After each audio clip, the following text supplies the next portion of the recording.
This week, when Saints go marching. While most of the student body who's scattered for the summer, some Saints are being paid to stay behind. I like the quietness aspect, definitely. More than 100 summer scholars are participating with faculty in nearly 50 projects sponsored by Kirka, and the students are seeing campus in a whole new light. It's like a breath of fresh air, but still being able to do what I love, which is like be in the lab without having to, no academics, no grades, no stress, no GPA worries. It's just nice to just be able to enjoy science for what it is.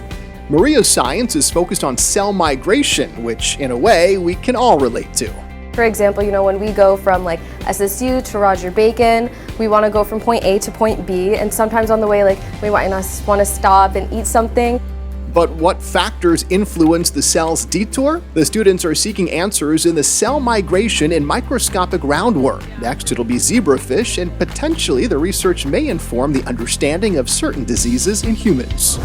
Is there a traffic jam on the interstate's westbound lane? Well, that's both the points and not the point. What we do is we take that code, we put it on an actual map so that students can actually understand what is this that we've written here actually does. This summer, Associate Professor of Computer Science Jim Teresco is working with his 5th Summer Scholar team.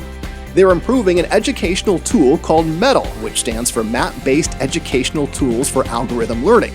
Basically, complex algorithms seem less complex when students see the code in action, in this case applying real-world highway data.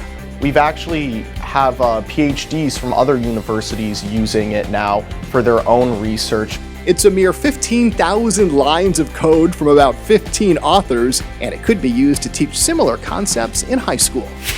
And finally, if you're of age, perhaps you'd like to join Brother Tito and Claudia Poplawski for a drink. Brother Tito and I are looking into peach brandy specifically.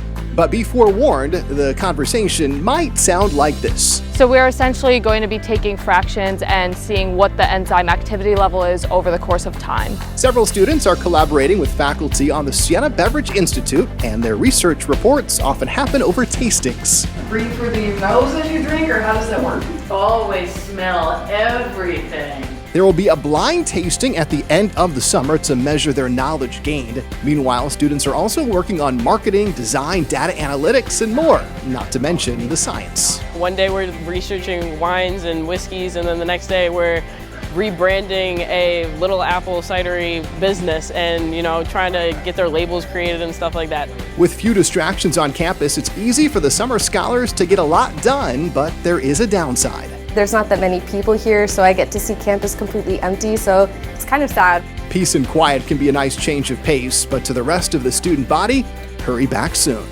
Until next time, when Saints go marching.